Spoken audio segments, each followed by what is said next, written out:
شعور کہاں ہوتا ہے؟ یہ درخت ہرا ہے، یہ زندہ ہے، اس میں تو شعور ہے. دیکھو چھوئی موئی ہوتی ہے، ہاتھ قریب لے جاؤ گے تو مڑ جائے. تو زندے میں تو چاہے کوئی مخلوق زندہ ہو تو زندے میں تو شعور ہے، لیکن یہ سکون تو سوکھ گیا ہے، مردہ ہو گیا، مردے میں کہاں شعور ہے؟ جواب یہ ہے یہ قاعدہ تو تم نے خود ہی گھڑ لیا ہے کہ زندے میں شعور ہوتا ہے صرف، مردے میں شعور نہیں ہوتا. یہ قاعدہ تو تم نے خود ہی گھڑ لیا ہے. انسان کی میت کے ساتھ جو معاملات کرنے کا شریعت نے حکم دیا ہے اس میں غور کرو، مردے میں بھی شعور ہوتا ہے. چلو. قال حدثنا عثمان بن عمر ويحيى بن كثير أبو غسان العنبري قال حدثنا معاذ بن العلاء عن نافع عن ابن عمر أن النبي صلى الله عليه وسلم كان. اور وہ حدیث بھی یاد کر لو. حضور نے فرمایا مکہ مکرمہ میں جنگل میں ایک خاص پتھر تھا. حضور نبوت ملنے سے پہلے جب کبھی اس پتھر کے پاس سے گزرتے تو پتھر سلام کرتا تھا، السلام علیکم یا رسول اللہ. حضور نے فرمایا میں اس پتھر کو پہچانتا ہوں جو نبوت ملنے سے پہلے مجھے یوں سلام کرتا تھا، السلام علیکم یا رسول اللہ. یہ پتھر جماعت ہے، مرنے کے بعد ایسی جماعت تو ہوتا ہے، جماعت سے آگے کیا ہوگا؟ اور اس جماعت میں اتنا شعور ہے کہ وہ یہ جانتا ہے کہ اللہ کے رسول علیہ السلام کر رہا ہے. تو جب پتھر میں شعور ہو سکتا تو مردے میں شعور بھی نہیں ہو سکتا. ان النبي صلى الله عليه وسلم كان يخطب الى جذع جذع کے معنی کھجور کا تنا، الى جذع فلما اتخذ المنبر حن الجذع حتى اتاه فالتزمه کے معنی سینے سے لگایا اسے. وفي الباب عن انس وجابر وسالم بن سعد وابي بن كعب وابن عباس وام سلمة قال ابو عيسى حديث ابن عمر حديث حسن غريب صحيح. ومعاذ بن العلاء هو بصري اقوى بن عمرو بن العلاء. باب ما جاء في الجلوس بين الخطبتين. صرف امام شافعی علیہ الرحمہ یہ فرماتے ہیں کہ دو خطبوں میں بیٹھنا شرط ہے. بس اگر خطیب نہیں بیٹھے گا نماز نہیں ہوگی. بعض بات دیگر یوں کو ہو کہ جمعہ کی صحت کے لیے دو خطبے ضروری ہیں، ایک خطبے سے نماز نہیں ہوگی. یہ صرف امام شافعی علیہ الرحمہ کی رائے ہے.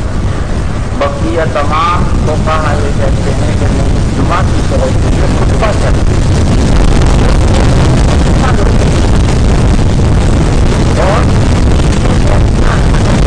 اور خطبے کو دو خطبے بنانا نماز کی صحت کی بھی شرط ہے. جمہور کی دلیل ہے بندہ ہونے لانے کی چیز دو صورت کی کوئی تحقیق بندہ ہونے لانے کی چیز. حضرت امام شافعی علیہ الرحمہ کی دلیل یہ ہے کہ حضور کا معمول اور قرآن کا بندہ یہ ہمیشہ حضور نے ثابت کی اسی طرح سے دو خطبے دیے. یہ امام شافعی علیہ الرحمہ کی دلیل ہے، یہ جمہور کی دلیل ہے. وبه قال حدثنا حميد بن مسعدة البصري قال حدثنا خالد بن الحارث قال حدثنا عبيد الله بن عمر عن نافع عن ابن عمر أن النبي صلى الله عليه وسلم كان يخطب يوم الجمعة ثم يجلس ثم يقوم فيخطب. قال عن ابن عمر نے فرمایا مثل ما تفعلون اليوم، آج جیسا رواج ہے اسی طرح سے حضور دو خطبے دیتے تھے، بیچ میں تشریف فرما ہوتے تھے، بیٹھ جاتے.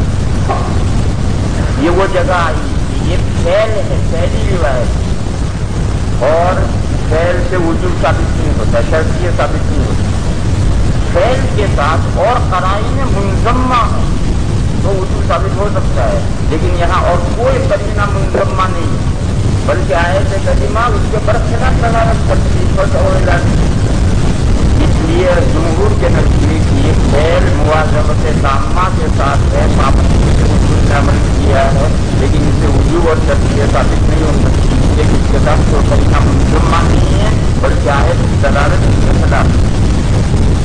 وفي الباب عن ابن عباس وجابر بن عبد الله وجابر بن عبد الله وجابر بن سمرة قال أبو عيسى حديث ابن عمر حديث حسن صحيح وهو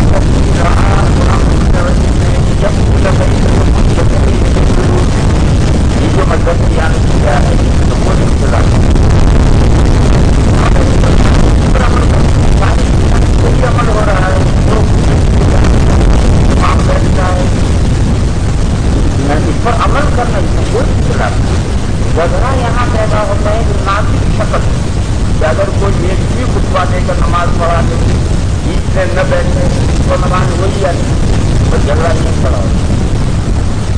اس کی نزدیک بات تھا بہت سی نصیریں ملتی ہیں دنیا کے سارے مسلمان ہر رکعت میں سب سے پہلے تو یہ بات کیا تھا کوئی اختلاف نہیں. اختلاف یہاں ہوتا ہے کہ اگر کوئی باولا بیوقوف جان کر فاتحہ نہ پڑھے اور سورت پڑھ کر کے نماز نہ پڑھ لے تو نماز ہوئی ہے. جو شخصیت کے قائل ہیں وہ کہتے نماز نہیں ہوئی، جو وجود کے قائل ہے وہ کہتے نماز ہو گئی. رول کرنا پڑے تو اب اختلاف ہوگا. شخصیت کے قائل ہے وہ کہیں نماز نہیں، جو وجود کے قائل ہے وہ کہیں پیدا کرو کرو نماز ہو جائے. اب یہ نازل شکلیں ہیں ان میں اختلاف ہے، ورنہ دنیا کے سارے مسلمان ہر رکعت میں سب سے پہلے دو باتیں ہی پڑھتے ہیں. وجود کے جو قائل ہے وہ بھی باتیں ہی پڑھتے ہیں، شخصیت کے جو قائل ہے وہ بھی باتیں پڑھتے ہیں. اس لیے یہ مسائل جو پڑھے مارا کو بلانا پڑھے وہ دسوں میں کر دیتے. عمل کی دنیا میں کوئی نصیب نہیں رہتا، عمل کی دنیا میں کوئی نصیب. ساری دنیا میں تمام مسلمان ذرا سے دو خطبے دے کر نماز پڑھو بس. صورت نازل صورت کے اگر کبھی اتفاق میں ایسا ہو کہ یہ خطبے پڑھو کیا جان نماز پڑھا دو نماز ہوئی ہے وہاں کا فرمائی نہیں ہوئی دوسرے موقع میں نہ ہو جائے. باب ما جاء خطبہ آپ کا سواد کا خبر کے معنی ہے مختصر کرنا، خطبہ مختصر کرنا.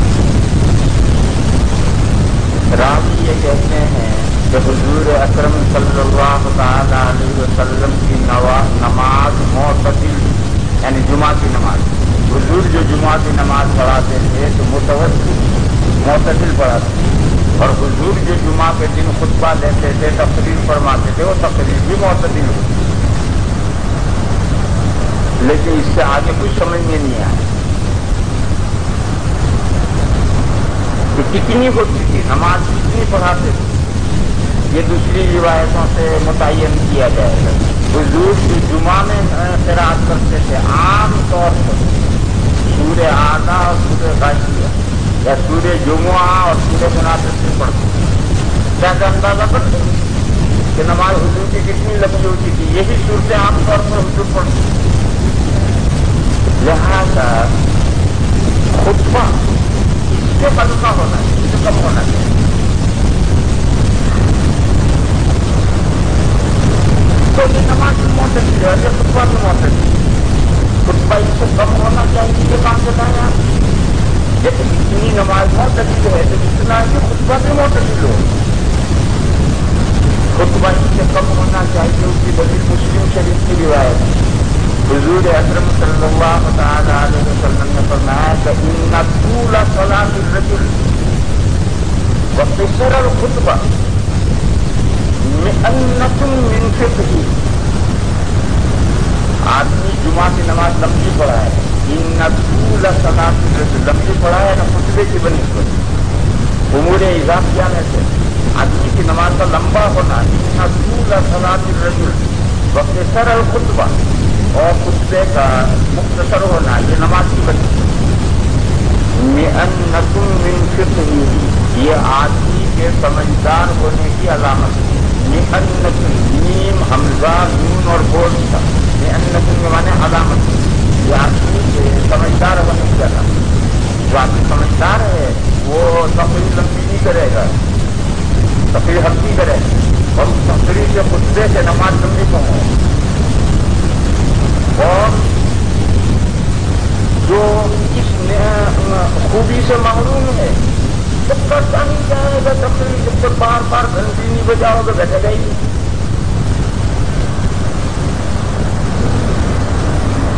امریکہ کا ایک صدر گزرا ہے ابراہیم لنکن. جب میں طالب علم تھا تب وہ صدر تھا. وہ دنیا کا مانا ہوا مقرر تھا اور حافظہ اس کا اتنا بڑی تھا کہ 10,000 آدمیوں کے پتے اور ٹیلی فون سے زبان نہیں آتی اور دنیا کا مانا ہوا مقرر. اس زمانے میں جب میں طالب علم تھا اخبار سے یہ بات آئی کہ نامہ نگاروں نے ایک سوال کہ اگر آپ کو ایک موضوع دیا جائے اور اس پر بولنے کے لیے 10 منٹ کا وقت دیا جائے تو آپ اس تقریر کی تیاری آپ کتنی دیر میں کریں گے؟ تو اس نے کہا 2 ہفتے. اس تقریر جو دنیا کا مانا ہوا مقرر ہے، اس نے کہا 2 ہفتے میں اس کی تیاری میں کر پاؤں. نامہ نگاروں نے کہا کہ اگر 10 منٹ کے بجائے آپ کو 20 منٹ دے دیے جائیں تو اس نے کہا 1 ہفتے میں تیاری کرو. اس نے کہا اگر مجھے 20 منٹ بولنے کے دے دو 1 ہفتے میں تیاری کرو. نامہ نگاروں نے کہا کہ اگر 20 منٹ کے بجائے آپ کو 30 منٹ دے دیے جائیں. اس نے کہا اس کے لیے کوئی تیاری کرنے کی ضرورت نہیں، تجھے جون سے موضوع کو چاہو جب چاہو تقریر کروا لو.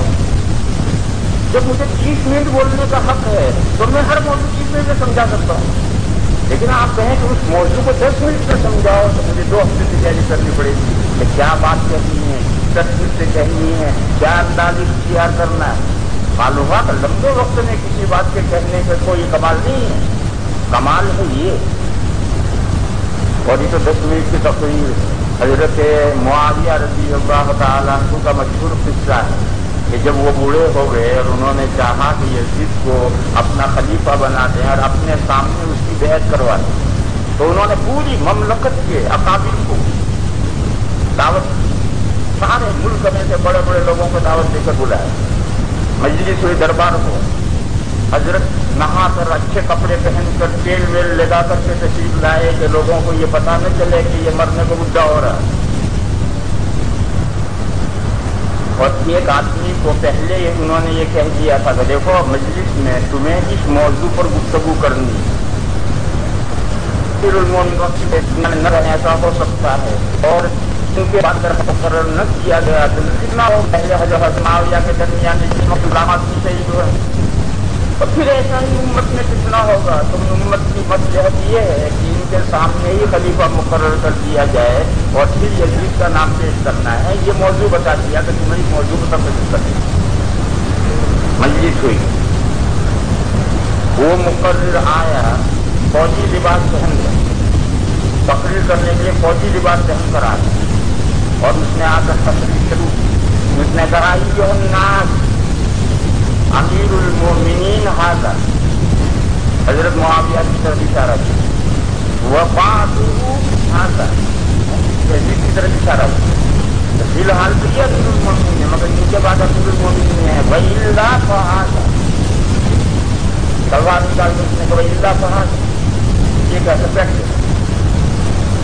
ساری مجلس کو ساتھ کیوں گئے اور اسی مجلس میں سب نے یزید کے ہاتھ پر بیٹھ گئے. اور حضرت معاویہ نے بعد میں اس سے کہا کہ اکتب العرب، وہ عرب کا سب سے بڑا مقرر. چلیے. وبه قال حدثنا قتيبة وهناد قال حدثنا أبو الأحوص عن سماك بن حرب عن جابر بن سمرة رضي الله تعالى عنه وعنهم قال كنت أصلي مع النبي صلى الله عليه وسلم فكانت صلاته قصدا وخطبته قصدا. وفي الباب عن عمار بن ياسر وابن أبي أوفى قال أبو عيسى حديث جابر بن سمرة حديث حسن صحيح باب ما جاء في القراءة.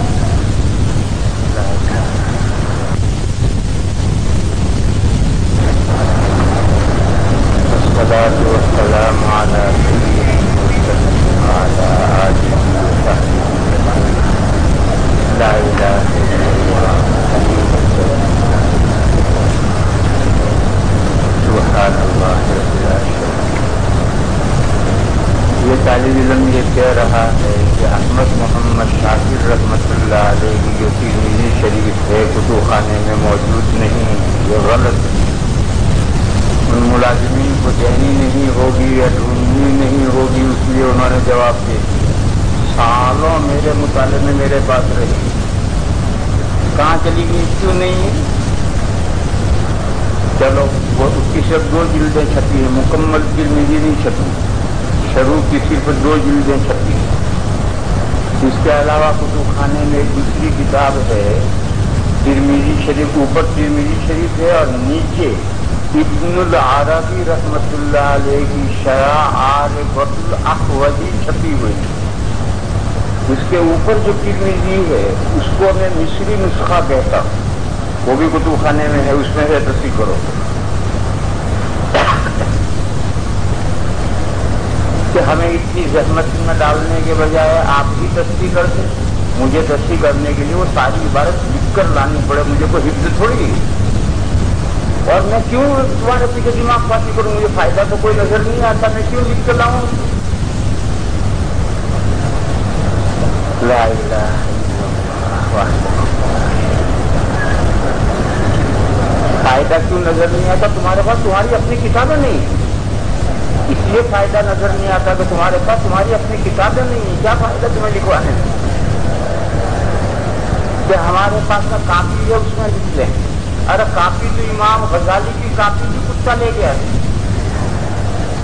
امام غزالی رحمت اللہ علیہ بھی کاپی لکھا کرتے تھے، گھر سے دوسرے گاؤں پڑھنے جاتے تھے تو تھیلے میں روٹی بھی تھی اور کاپیاں بھی تھی، بچہ تھا، ایک جگہ پر کسی طرف سے نیچے بیٹھا اور بیٹھے بیٹھے سو گئے، کتا آیا تو اس کو کسی روٹی کی خوشبو میں تو سارا تھیلا اٹھا گیا، اب یہ اٹھے بہت پریشان، بہت روئے دھوئے، قریب میں کوئی تھا، اس نے کہا کہ کیوں رو رہا بچے؟ اس نے کہا کہ یہ کتا میرا تھیلا اٹھا لے گیا، کیا تھا اس میں؟ روٹی، تو اس نے کہا روٹی کے لیے رو رہا، چل میرے گھر کھا لے، اس نے کہا روٹی نہیں تھی، اس میں میری کاپیاں بھی تھی، تو اس نے کہا کاپیاں تھی دوسری لکھ لیجیے، تو اس بچے نے کہا کہ مجھے تو وہ یاد نہیں بات ہے، میں کیسے دوبارہ لکھوں؟ تو اس آدمی نے کہا کہ تو ہے تیرے پڑھنے پر کہ تیرا علم ایک کتا لے گیا اور تیرے پاس کچھ نہیں رہا، تو ہے تیرے ایسے پڑھنے پر۔ بس اس دن سے امام غزالی رحمت اللہ علیہ نے طریقہ بدل، استاد کی کاپی لکھتے تھے، رکھتے تھے، یاد کرتے تھے، تکرار کراتے تھے اور یاد کر کے کاپیاں ضائع کرتے تھے، اپنی کاپیاں ضائع کرتے تھے تاکہ اس پر اعتماد نہ رہے، اپنی یاد پر اعتماد رہے۔ تو تم کہو کہ ہم کاپی میں لکھ لیں گے، کاپی تمہاری کتا لے جائے، تمہاری کتاب ہوگی اس میں لکھا ہوا تو محفوظ رہے، تمہارے پاس کتابیں ہیں ہی۔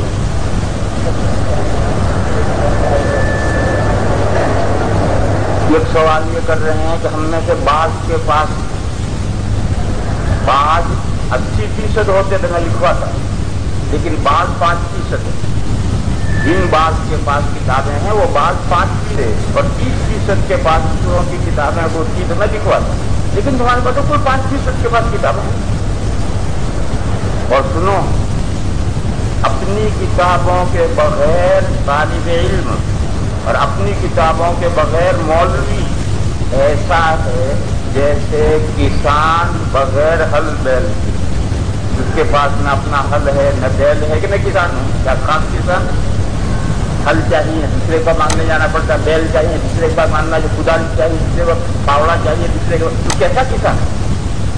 تو اس لیے اپنی کتابوں کے بغیر طالب علم اور اپنی کتابوں کے بغیر عالم ایسا ہے جیسے کسان جس کے پاس آلات حرث نہیں ہے۔ دیکھو میری مثال تمہارے سامنے ہے، مولانا عبدالخالق صاحب کی مثال تمہارے سامنے ہے، مولانا حبیب الرحمان صاحب کی مثال تمہارے سامنے ہے، اور معلوم نہیں ان کا ہم لوگوں کے پاس اتنی کتابیں ہیں کہ ہمیں مدرسے کو دکھانے کوئی ضرورت نہیں، کبھی اتفاق کسی کتاب کی ضرورت پیش آیا ہے۔ ایسا آدمی کو طالب علم کے زمانے سے خود کفیل بننا چاہیے، اور عالم ہونے کے زمانے میں تو اس کی اپنی ضرورت کی تمام کتابیں اس کے پاس مہیا ہونی چاہیے، اس کے بغیر کیا عالم ہے؟ کہ بنگالی طالب علم تو بہت خریدتے ہیں مگر اردو شرحیں خریدتے ہیں، اس سے آگے کیا خریدتے ہیں؟ اردو شرحیں ڈھو کے گھر لے جاتے ہیں، بیکار کسی کام کی۔ یہ جن چیزوں پر علم کا مدار ہے، علم کا مدار ہے عربی کتابوں میں، اردو کتابوں پر علم کا مدار نہیں۔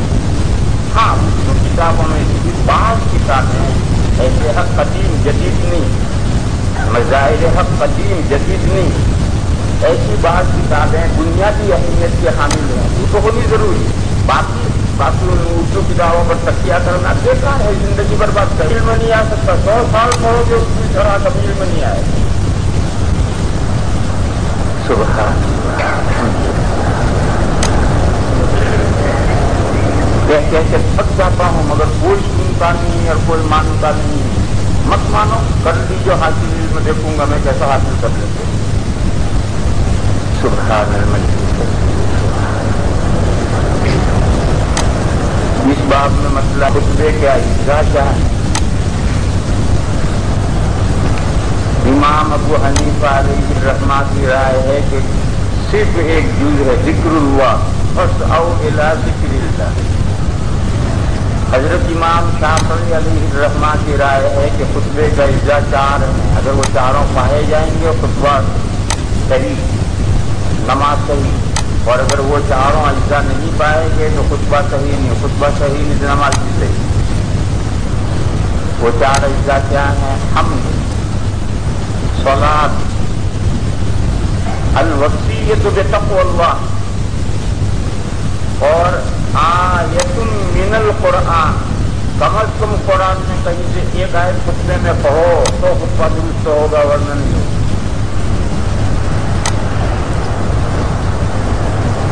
امام ابو حنیفہ کی علیہ الرحمہ کی دلیل کیا ہے؟ میں نے بتا دیا، اذا نودی للصلاۃ یوم الجمعۃ فاسعوا الی ذکر اللہ۔ حضرت امام شافعی علیہ الرحمہ کی دلیل وہ حدیث ہے جو بعد میں پوری دنیا میں امت کا معمول یہ ہے کہ پہلے خطبے میں بھی قرآن کریم کی آیتوں سے جیسا کہ 2 خطبے کے بیچ میں بیٹھا جاتا ہے اور ایک خطبے کو 2 خطبے کیے جاتے ہیں، یہ حضور کا بھی ہمیشہ کا معمول تھا، پوری امت کا بھی معمول ہے، لیکن اس سے شرعیت ثابت نہیں ہوتی۔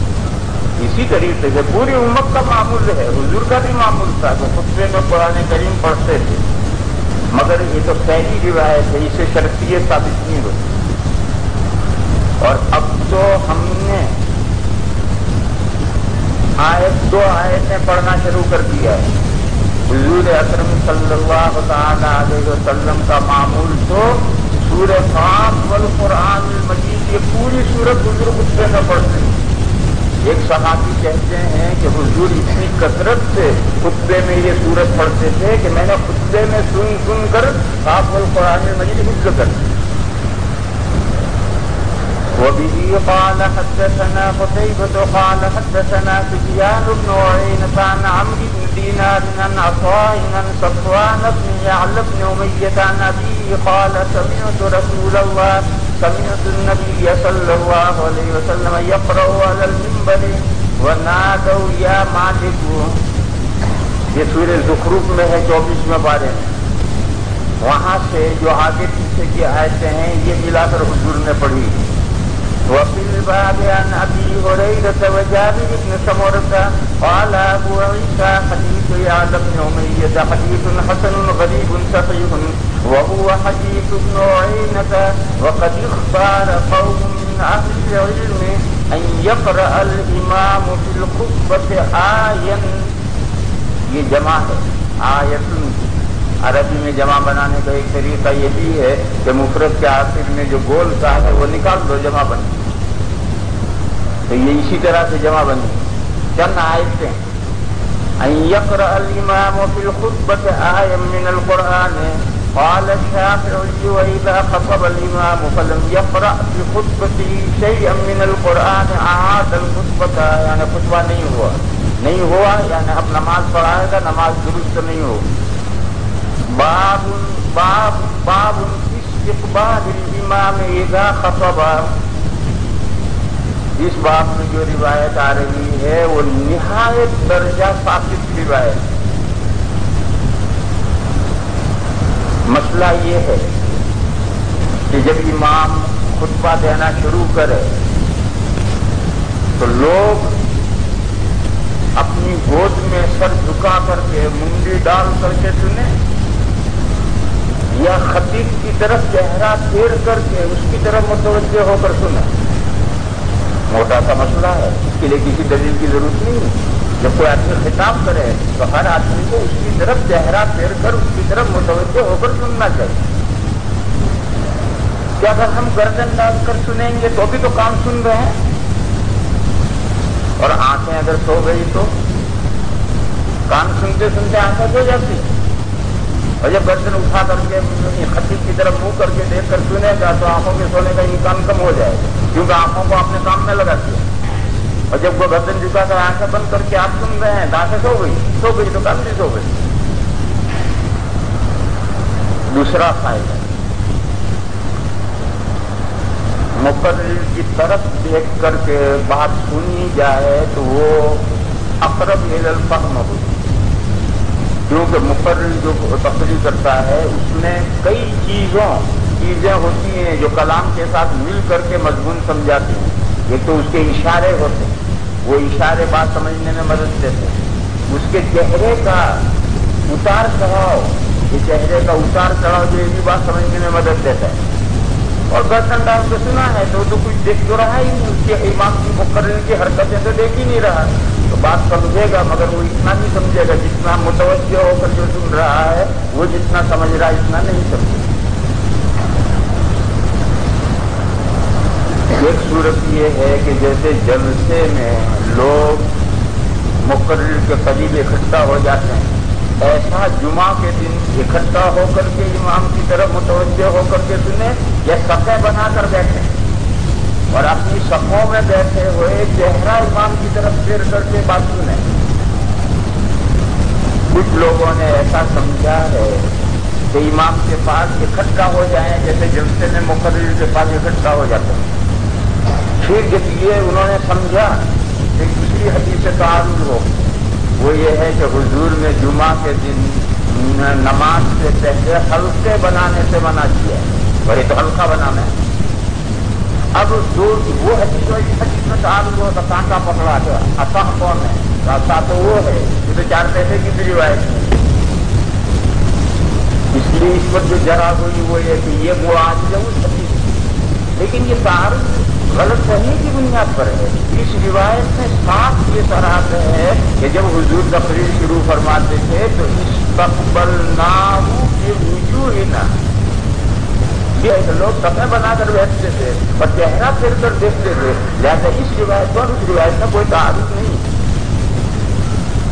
وَبِهِ قَالَ حَدَّثَنَا عَبَّادُ بْنُ يَعْقُوبَ الْكُوفِيُّ، اس کے بعد جو راوی ہے اس کے بارے میں لکھا ہوگا کتابوں میں کذبوہ، ائمہ جرح و تعدیل نے اس راوی کو کذاب قرار دیا.